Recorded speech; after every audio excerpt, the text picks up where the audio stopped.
In no particular order, you will need a new alternator, and I recommend buying a new serpentine belt, anti-seize, a socket set ranging from 8mm and up, a really long regular screwdriver, vice grips, a second person to help out with the more difficult tasks, and any cheapo Phillips and regular screwdriver. It could be a combination in one or anything like that. You just need a cheap one to take off some of the hose clamps. With the vehicle off, disconnect the negative battery terminal. Any screwdriver will help you remove the hose brackets that hold the air intake hose in place. There is a small tab for this sensor. Just push it in and then pull out the sensor unit, and then the whole thing should just lift up. I marked mine with some white tape there just so I don't miss it. Here's the air intake hose. I'm just going to put that aside. Let's take off the engine cover. We're going to just undo the oil cap, and then you just lift it up. It'll pop a little bit, but it'll just lift up, and then we'll go ahead and put the cap back on so we don't get anything in it. I'll just go ahead and remove the air filter intake cover here. It just pulls right up after you undo those latches, which I did in a previous step. I just didn't show you that.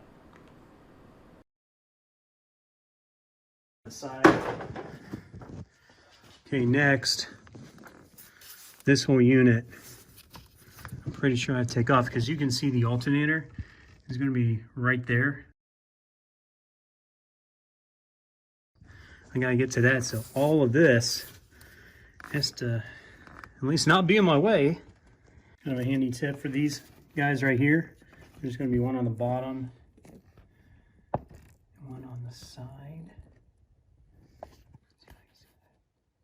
It's like right there, that little white there. So what I'm going to do is I'm going to pinch both of them with my fingers. And it's not too hard. One-handed might be. There we go.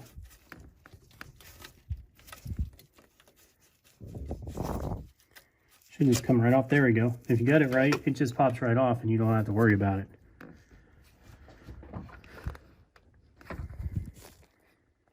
Just show you there's one on this side too. I'm just going to take this whole Y looking unit out, this whole thing.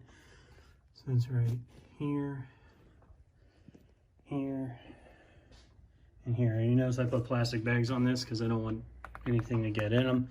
That would be a real pain. You're going to need just to unlatch this bracket. It's just like two hands holding each other. Just lift it up. It should release that pipe a little bit. We'll need it because we're going to move this pipe around.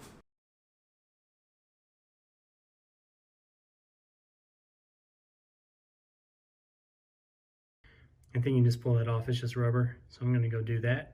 It's taking longer than I thought. This is being fickle. So I can get my screwdriver in there. There's another one of those brackets that fits around here on that side. And I'm just going to lift this up because it looks like it has a certain amount of flex in it.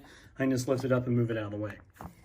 All right, after much trouble here, this thing has to be pinched. I don't have the right tools is what it is. You have to pinch this and take this hose off on the side.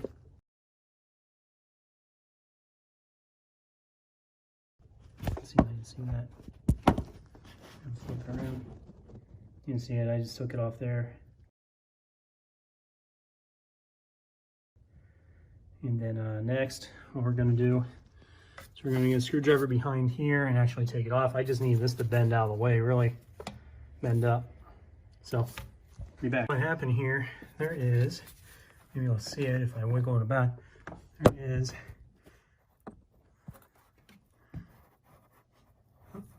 yeah, you can see it.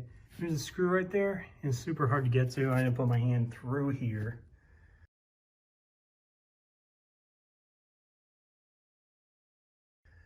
Go around it and get to it. All right, so here's where we're at.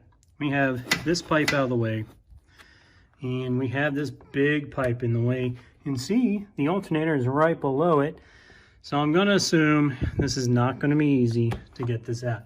So I'm going to inspect it, and I'll let you know how does that actually come out.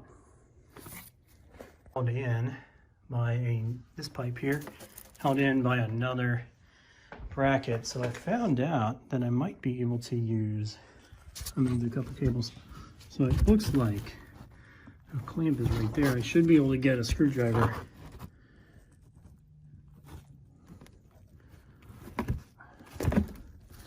And it's hard to see, it's hard to focus.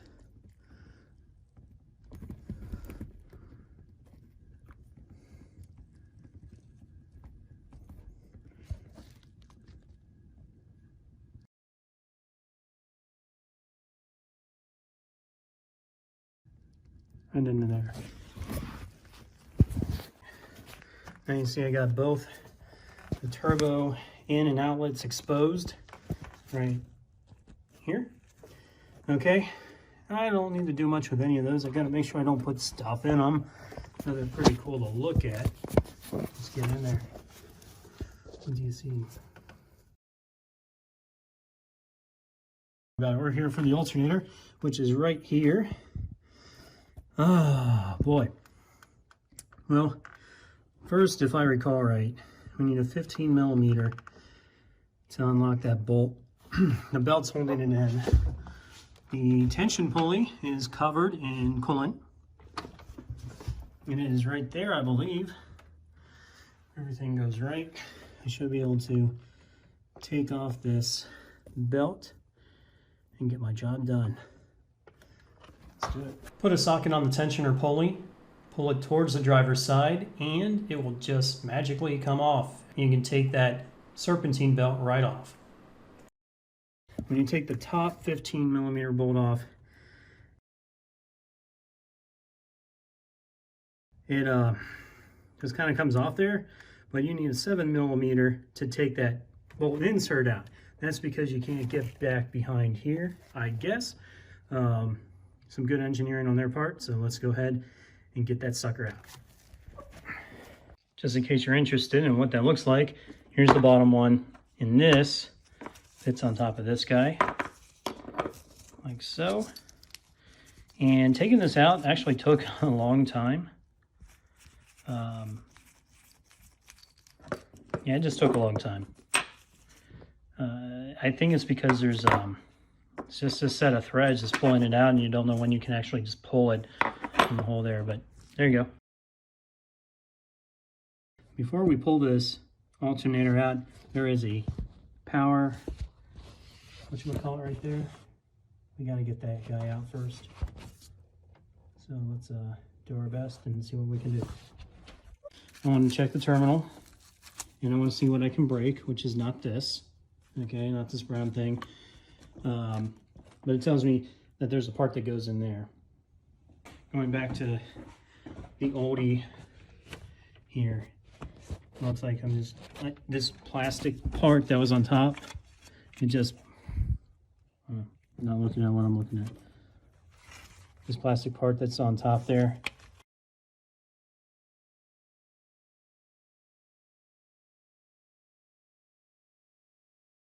It's right by that light.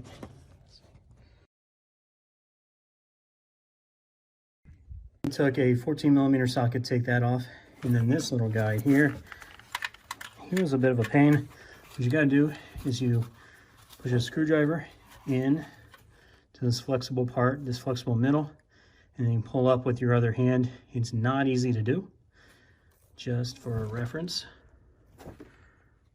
It's probably easy to plug in though, I'd assume. Yeah, push it right there. Okay, let's try that again. See, I wiggled it like a loose tooth until it came out. It took a while. It took a little bit, so just be patient with that. I like putting things in so they don't hurt other components. So when I put it in my right hand, I had this pulley, and I held it in, and I kind of just, you know, Tetrised it in here, and I flipped it over, and I let it rest on that block where the oil filter is, right in there. And then I had to look and kind of slip it over to where it should be. It's right on the rails. So now I get to put the bottom bolt in, and I'll put the top bolt in. Then I'll connect all the wires together, and then I'm going to put the serpentine belt on. All right, well, we have the new alternator on. You can see the metal plate goes over that bolt there, the black metal plate. And I use ANSI Cs on it. And ANSI Cs actually says use on alternator bolts, so I like that. Rest is just reverse of how it was installed, and I'm gonna go get it done. And here we go, it's operational. See, the new belt is on there.